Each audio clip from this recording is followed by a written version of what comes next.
Hello, you wonderful people, and welcome to another episode of Not Too Comic Book. This being a show where I talk about TV shows that are adaptations of comic books. For today's episode, I'm going to talk about the latest episode of Preacher. Another great episode. A lot of stuff went down in this episode. And one thing in particular, we got to learn more about Hair Star. I kind of figured, like, the moment the episode was going through, I started thinking about his name more. Like, I think before I pronounced it her, but I was like, I had a feeling it was probably pronounced Hair. Turns out he's actually like a German, used to be part of like a German anti-terrorist unit before he joined this group that we now know the name is the Grail.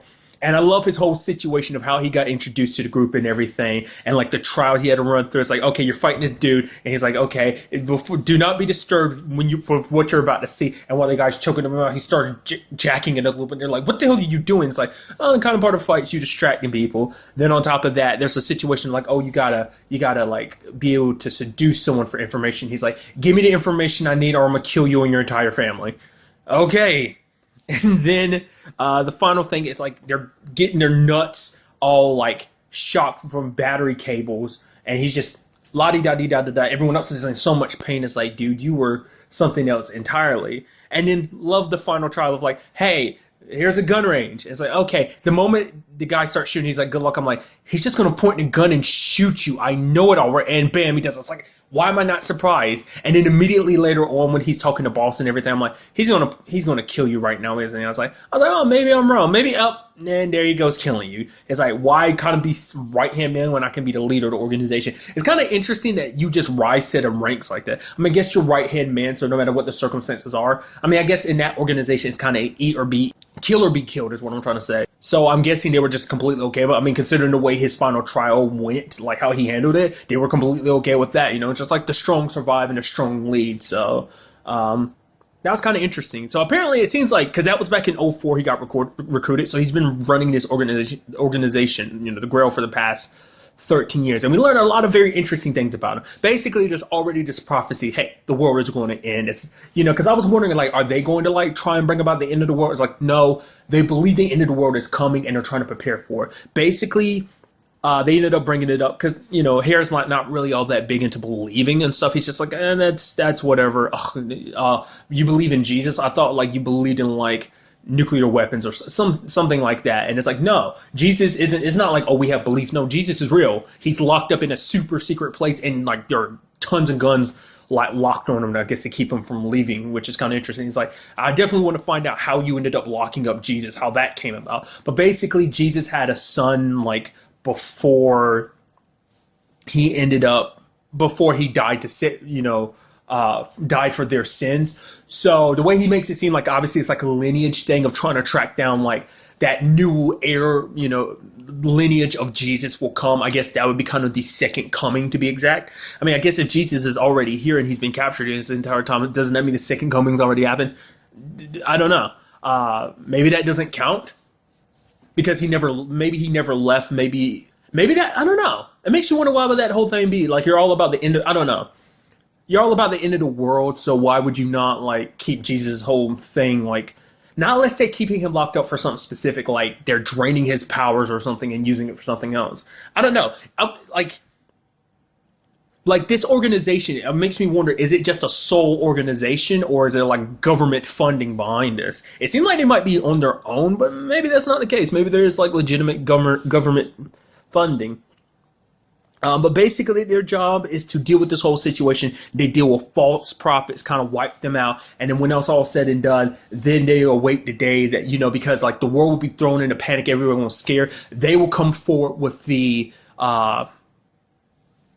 kind of the savior to be like, hey, you know, we'll be the guiding hand in going forward to the future with the end of the world. I guess it's a sense of like they're preparing for the end of the world so that they can swoop in and be like, oh, we're here. We've got your savior right here. Oh, bow down, lo and behold, and now they're kind of at the top of the world. So I guess in that sense, the whole world domination aspect still stands. So that was a very interesting experience, and I really appreciate this episode of us really getting to know more about Hair. I also appreciate the fact is that like the whole pig situation, like a pig just randomly start levitating. It's like, what is that about? And the moment he gets there, he's like, he's like, shit. So I was trying to figure out why was he so like that. It's like, is this him like some way looking for Genesis, which I was like, no, that can't be the case because, like, I mean, because for one, the group that already ran into Jesse with the lady Laura, they don't know what the thing is inside of Jesse. So, I mean, I don't think humans knew about Genesis prior to Jesse. I mean, even then, no, the only people that know about Genesis, Jesse, Cass, and two. I mean, to be fair, it is like heaven and hell's big secret that no one's supposed to know about. So, which is also surprising that that hasn't happened yet. You know, it's like the whole like thing with DeBlanc and Fiora. It's like there was like, how does no one notice that you're not there in heaven anymore, nor is Genesis locked up? I guess it's a prison cell where it's like no one comes to visit, so it's like they're the custodians basically. So it's like they take care of things, so it's like no one really bothers going down there because no one wants to get close to the quote unquote abomination. So no human would know about it anyway. But it's interesting when you saw Herod's I kind of figured earlier on in the episode what he might have in mind because he starts looking at the water and he's kind of like, oh, no, don't need backup. I got this handled. Basically, he ended up killing the pig and wiping out the entire village and everyone that had this story had picked up traction for in Vietnam. Like everyone, the owners of the pig itself, like poisoned the water so they all die. And then kind of covered it up later on. It's like, oh yeah, all that happened. Oh, poison in the water. How did the pig float? Something in the water. Well, how do you explain? Are you a scientist? Well, if not, shut up. And it sounded like a computer voice. I was wondering, did they just like have a computer kind of say that for them, or did they modulate the voice? I would assume modulated the voice, but it's just kind of interesting that you could go like kind of, I mean, I guess everyone's looking for something to be like, you know, it was something interesting that Jesse and the guy who was talking about the end of the world, the guy that was kind of preaching about the end of the world, like he ended up talking about the fact of the matter is people kind of see miracles, but the next thing you know, it's just like, oh, it's already smacked down because someone else immediately goes like, oh yeah, here's like how it like works. Here's the kind of science behind. So it's like everyone's like, oh, it's a miracle and everything, but the moment it gets explained with some science, even if it don't make any sense, like obviously you have your reservation, but at the same time you're like, it's science. Oh yeah, that makes sense. I mean, we almost believed it to be a miracle or something else, which does beg the question. What the hell how did that happen? What's up with a floating pig? I guess there's moments of like miracles springing around, but once again, it's just a situation of like,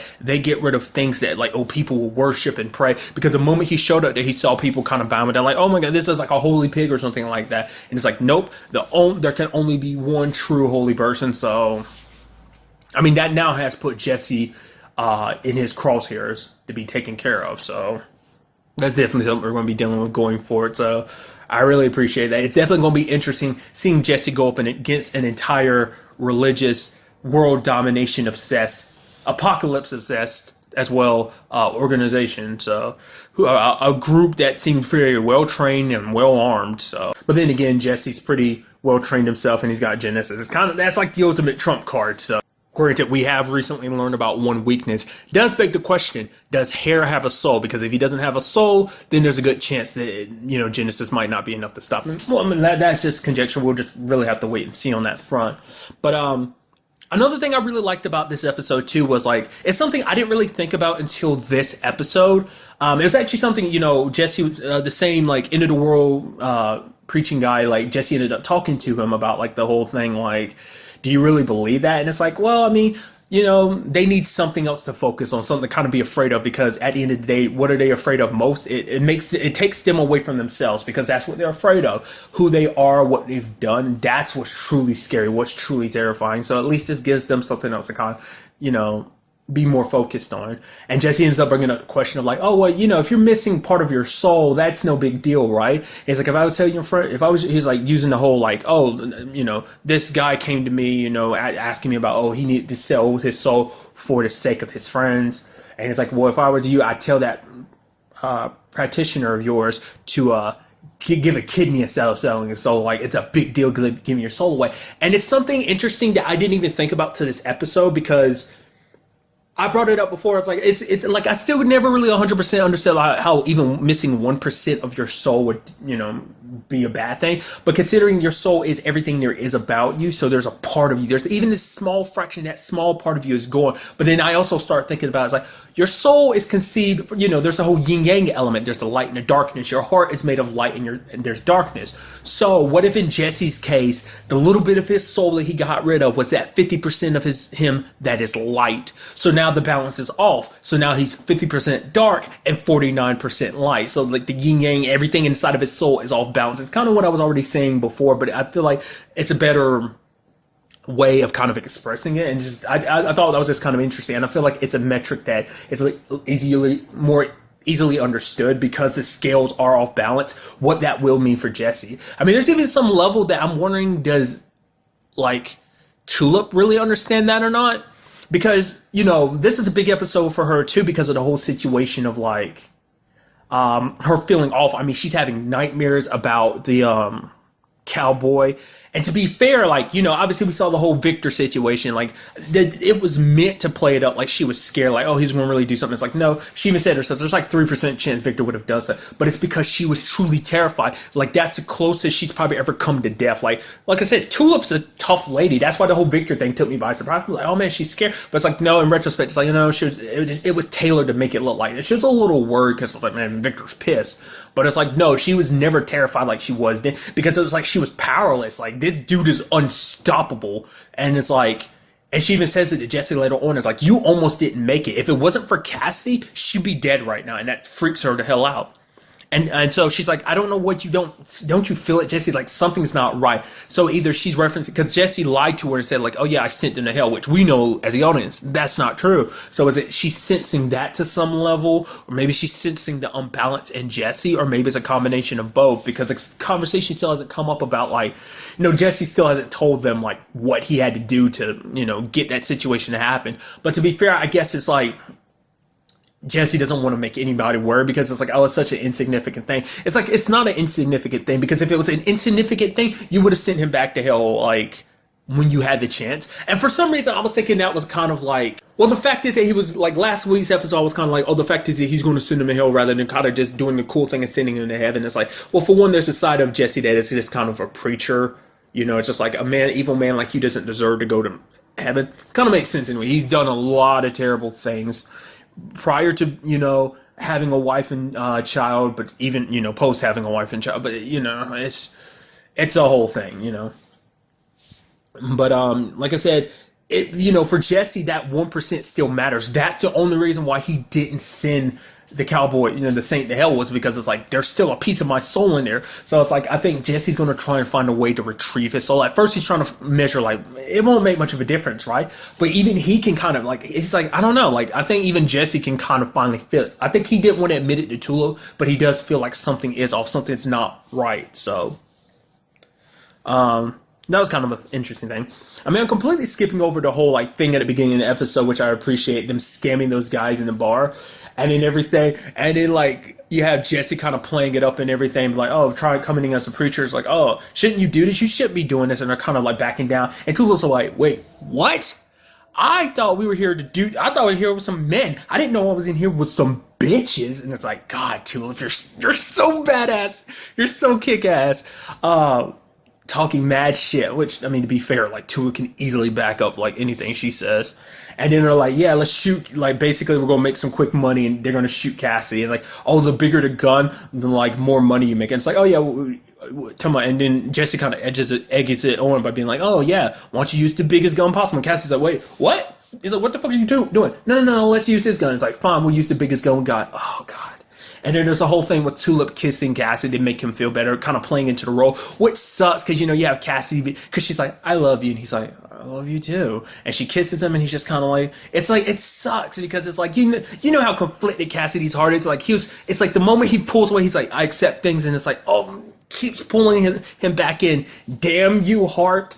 And he ended up getting shot, and then they're like, I'm sorry, he's dead. And then Tulip lets out that, like, blood-curdling scream, no! And it was so good, and everyone bounced. But, yeah, like, even from the beginning, like, even at the, like end of last week's episode, you could definitely tell Tulip was, like, off-kilter, and now you kind of understand more why. I was wondering what it was. Was it just a saint, or was it, like, probably a whole Victor situation, which even then, I don't even know if she really knows. Question is, does she even care? I mean, it's never come up in conversation, so it makes you wonder. But at the very least, it's the situation where it's like, you know, she was probably very terrified for the first time in her life. Like, I don't know. Like Tulip seems like the type of lady where death doesn't scare her because she just seems like, as we've seen, she's done some pretty out there kind of crazy stuff before. She's kind of a thrill seeker, but I think this was kind of the moment to kind of push her to go like, whoa, this is like too much. Because for one, like I said, he was super strong and he was unstoppable. So, and then also on top of all of this, we also in this episode, I finally kind of got to hear a little bit of what Dennis actually had to say because there's a guy's like, yeah, I speak French. And Dennis was basically saying he's dying. And yes, Cassidy, you've been a shitty absentee father my entire life. He's like, you want to make it up to me? Make me like you. Which Cassidy was like, no, I can't do that. Which is like, okay, well, basically when I die, know that I'll die always hating you. And it hits Cassidy hard because, I mean, obviously you have the age-old tale of being a vampire. Being a vampire is not a cool thing because it's like, I mean, granted, I think he's probably just Dennis is gonna be stuck in old man forever, but it's like obviously like any problems health issues he has will be regenerated, I'm sure. But it's a situation of like that curse of living forever. Like living for a long time sucks. Because, Cassidy probably having lived as long as he has, like being the way he is now, it's his way of dealing with things, kind of like drinking a lot and just kind of in his own like words would be like, yeah, being a complete and utter douchebag and asshole.